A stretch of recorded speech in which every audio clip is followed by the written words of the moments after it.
राष्ट्रवादी काँग्रेसच्या फाटाफुटीनंतर आपण महाराष्ट्रामध्ये पाहतोय कशा प्रकारे पवार साहेबांनीच्या पक्षाने एक फिनिक्स पक्षाप्रमाणे मोठ्या प्रमाणामध्ये आज भरारी घेतलेली आहे।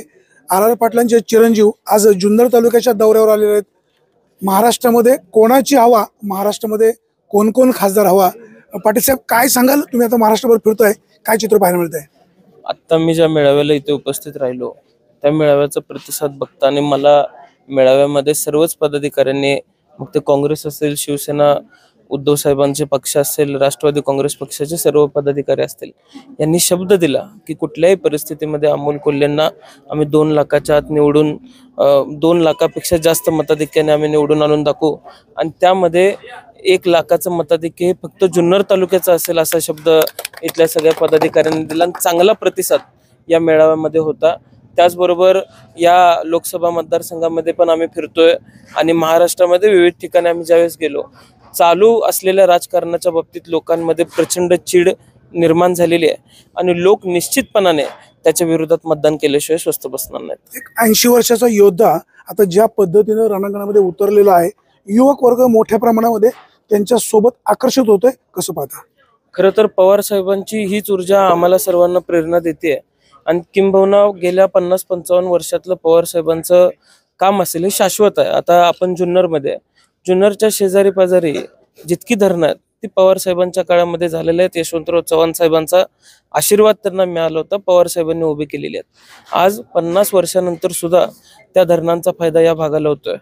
पवार साहेबांनी त्यांच्या कृतीतून नेहमी शाश्वत काम उभा करून दाखवलेलं आहे आणि निश्चितपणाने मला विश्वास आहे की आज त्या प्रेमातून, त्या उपकारातून उतराई होण्याची वेळ या परिसरातल्या लोकांवरती ज्यावेळेस आलेली आहे त्यावेळेस ते निश्चितपणाने मताच्या माध्यमातून पवार साहेबांना आशीर्वाद दिल्याशिवाय स्वस्थ बसणार नाहीत। शेतकऱ्यांचे प्रश्न प्रचंड गंभीर आहे। कांद्याची निर्यात थांबलेली आहेत, दुधाचे बाजारभाव पडलेले आहेत, कुठं नेऊन ठेवलाय माझा महाराष्ट्र असं म्हणणाऱ्या मंडळींनी आज महाराष्ट्राची अवस्था दयनीय केलेली पाहायला मिळते। तुम्ही एक शेतकऱ्याचे पुत्र आहात, कसं पाहता, काय सांगाल? सुरुवातीला कांद्याच्या बाबतीत त्यांनी निर्यातीवरती 40% टॅक्स लावला।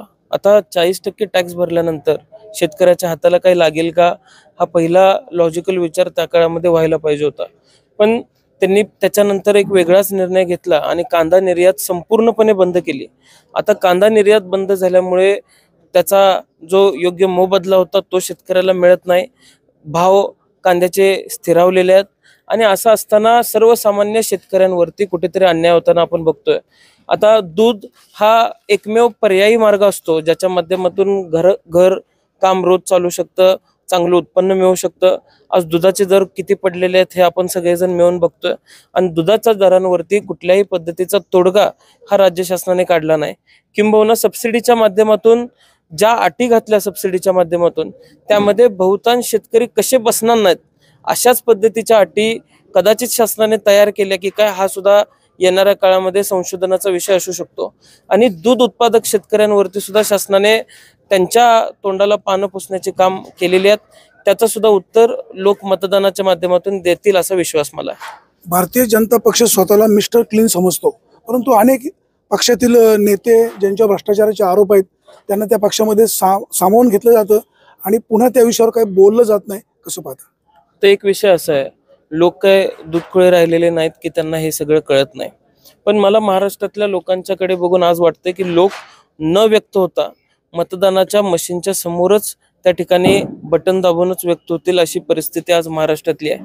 आता देशातल्या सगळ्यात मोठा घोटाळा इलेक्ट्रॉल बॉन्ड्सच्या बाबतीत, खरं तर सुरुवातीला आम्हाला वाटलं की इलेक्ट्रॉल बॉन्ड्स हे नेमकं काय आहे हे लोकांना समजायला वेळ लागेल। पण काल इथल्याच एका ग्रामीण भागामध्ये दौरा करत असताना एका वयस्कर माणसाची प्रतिक्रिया आली की भाजप उद्योगपत्यांकडून पैसे घेते, उद्योगपत्यांना लुबाडायचं काम चालू झालेलं आहे, पक्षासाठी पैसे घेतात। आता हा निरोप सर्वसामान्यांपर्यंत गेलेला आहे, त्यांच्या भ्रष्टाचाराची पोलखोल झालेली आहे आणि मला निश्चितपणाने विश्वास आहे की लोक या भ्रष्टाचाराच्या विरोधात ठाण मांडून बसल्याशिवाय स्वस्थ बसणार नाही। शिरूर लोकसभा मतदारसंघातील खासदार अमोल कोल्हे यांचं वक्तृत्व चांगलं आहे, नेतृत्व चांगलं आहे, कर्तृत्वाबद्दल काही शंका निर्माण केली जाते। प्रामुख्याने निवडणुकीच्या काळात शेवटी 6 महिन्यात ते मतदारसंघामध्ये आले, फिरकले नाहीत, अशा प्रकारची विरोधक त्यांच्यावर टीका करतात, कसं पाहता? आता श्री अमोल कोल्हेंनी कोरोनाच्या काळात जास्तीत जास्त इथं जनजागृती करण्याचं काम केलं. ते PHCs मध्ये फिरत होते, इथल्या रुग्णांना कशा पद्धतीने मदत होईल याची दक्षता घेत होते. कोरोनाच्या काळात त्यांचं काम चांगलं आहे. गेल्या अनेक वर्षांमध्ये वेगवेगळे उपक्रम या मतदारसंघामध्ये त्यांनी राबवलेले आहेत. किंबहुना मधल्या काळामध्ये जिथं शिवछत्रपती महाराजांचा जन्म झाला त्या किल्ले शिवनेरीवरती जाऊन सुद्धा त्यांनी एक वेगळा संदेश देऊन एक उपक्रम नवा चालू केला आणि महाराष्ट्रातल्या सर्व तरुणांना एक प्रेरणा मिळेल. आज लढण्याच्या काळामध्ये त्या उपक्रमाच्या माध्यमातून प्रेरणा मिळेल असा उपक्रम त्यांनी या संपूर्ण मतदारसंघामध्ये राबवला. सातत्याने वेगवेगळ्या प्रश्नांच्या बाबतीत त्यांचा लोकसंपर्क इथं राहिलेला आहे. इथल्या महत्त्वाचा प्रश्न होता बैलगाडी बारी चालू करण्याच्या बाबतीत. तो त्यांनी प्रभावीपणाने लोकसभेमध्ये मांडला. आता लोकसभेमध्ये किंवा लोकसभेसाठी निवडून दिलेला खासदार याने या मतदारसंघाचे प्रश्न केंद्रात मांडावेत अशी अपेक्षा सर्वसाधारण लोकांची असते आणि त्या भूमिकेला अमोल कोल्हेंनी खऱ्या अर्थाने न्याय दिला असं माझ्यासारख्या एका तरुण सहकार्याचं मत आहे. कारण त्याचं असं आहे की बैलगाडीची बारी त्यांनी प्रभावीपणाने मांडली, त्याच्यावरती तोडगा काढला, ती चालू करून घेतली. आज शेतकऱ्यांच्या प्रश्नांवरती ते प्रभावीपणाने बोलतायत.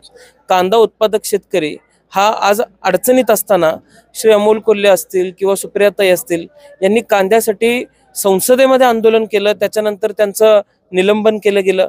आता आंदोलन केल्यानंतर निलंबन ही अशा पद्धतीची घटना ही पहिल्यांदाच घडते. लोकांना खासदारांकडून ज्या काही अपेक्षा असतात, हजारो कोटींचा निधी या मतदारसंघामध्ये त्यांच्या माध्यमातून आलेला आहे आणि इथल्या लोकांचे प्रश्न हे केंद्रीय पातळीवरती प्रभावीपणाने मांडता आलं पाहिजे. हे जे खासदारांचं प्रमुख काम आहे ते प्रभावीपणाने करतात असं आमच्या सर्वांचं मत आहे. जुन्नरचे माजी आमदार वल्लभ बेनके तुमच्या वडिलांचे मित्र राहिलेले आहेत, आता ते आपल्यामध्ये नाहीत, त्यांच्या प्रती तुमच्या काय भावना? निश्चितपणाने त्यांचं काही दिवसांपूर्वी निधन झालं आणि ते आम्हा सर्वांसाठी अत्यंत धक्कादायक होतं. श्री वल्लभ बेनके काकांचं या भूमीसाठी, या परिसरासाठी एक वेगळं योगदान निश्चितपणाने आहे आणि आदरणीय पवार साहेबांबरोबर त्यांचं असलेलं सौदार्य असेल किंवा आदरणीय आबांबरोबर त्यांचे असलेले चांगले संबंध असतील. नेहमीच लोकांशी कळवळ त्यांच्यामध्ये दिसून यायची आणि आज ते नाही आहेत. निश्चितपणाने या भागाचा तो तोटा म्हणावा लागेल असं म्हणलं तरी वावगं ठरणार नाही. आपल्या सोबत होते RR पाटील यांचे चिरंजीव रोहित पाटील. शेतकरी, सर्वसामान्य माणसं यांचा पाठिंबा शरद पवारांना मोठ्या प्रमाणात मिळतोय. सध्याची प्रचंड वाढलेली महागाई ही भारतीय जनता पक्षामुळे वाढलेली आहे. सामान्य माणसाला न्याय मिळत नाही आणि भविष्य काळामध्ये या सगळ्यांना न्याय हवा असेल तर शरद पवारांचे विचार अंगीकारले पाहिजे असं त्यांनी म्हटलेलं आहे. सुरेश वाणी, विघ्नर टाइम्स, नारायणगाव.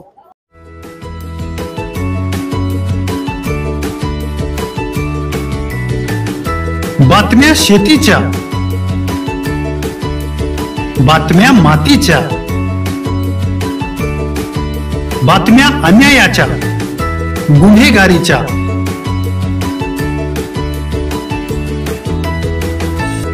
राजकारणाच्या आणि समाजकारणाच्या, शोषणाविरुद्ध बुलंद आवाज, जनसामान्यांच्या हुंकाराची गाज, सत्कार्याला प्रोत्साहन, दुष्कृत्याला अनुशासन,